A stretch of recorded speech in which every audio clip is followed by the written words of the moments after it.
Cerita? Nak! Bismillah, pada suatu masa dahulu ada seorang sultan yang hebat, sentiasa solat. Tak pernah lewat Sultan Al-Fatih, cekap dan kuat. Wah! Sultan Al-Fatih? Ya, Sultan Al-Fatih ni dari kecil dah bercita-cita nak buka kota Konstantinopel. Konstantinopel. Sekarang dah jadi Istanbul. Oh, Istanbul. Dalam 800 tahun, ramai yang cuba buka kota Konstantinopel. Tapi tak berjaya. Habis tu, macam mana? Jangan risau. Tentera Sultan Al-Fatih sangat bijak. Mereka buat meriam gegasi untuk hancurkan tembok kota Konstantinopel. Fuyo, meriam gegasi. Besar macam T-Rex tak? Besar. Berat dia sampai kena tarik berpuluh orang. Lepas tu, bom! Tembok kota Konstantinopel pun berlubang.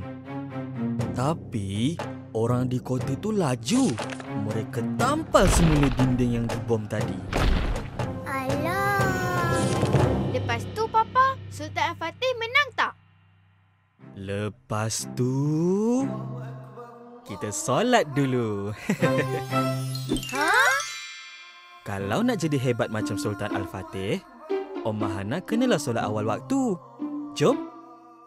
Jom!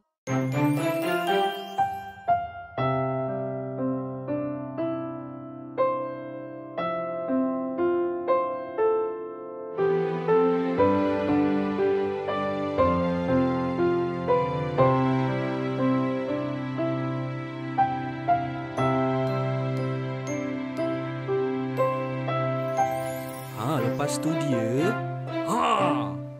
Papa, sambunglah cerita Kontapel. Kontapel? Konstantinopel. Ha!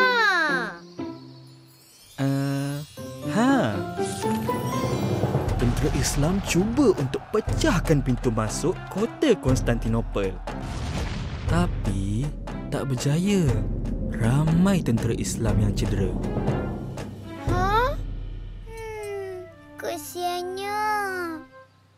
Tapi Allah Subhanahu Wa Taala sentiasa tolong hamba-Nya. Lebih-lebih lagi untuk orang yang sentiasa solat di awal waktu. Macam Sultan Al-Fatih. Bukan Sultan Al-Fatih je. Tenteranya pun sentiasa solat awal waktu. Dengan bantuan Allah, Sultan Al-Fatih dapat idea untuk serang dari laut, naik kapal. Laut! Iya, laut. Kat laut, ada rantai besi besar yang halang perjalanan kapal-kapal Sultan Al-Fatih. Habis tu macam mana? Diorang kalah ke? Semua tentera bersatu, mereka saling membantu. Angkat kapal satu persatu, rentas pulau di situ. Wah! Kapal besar tu macam ni tak? Lagi besar.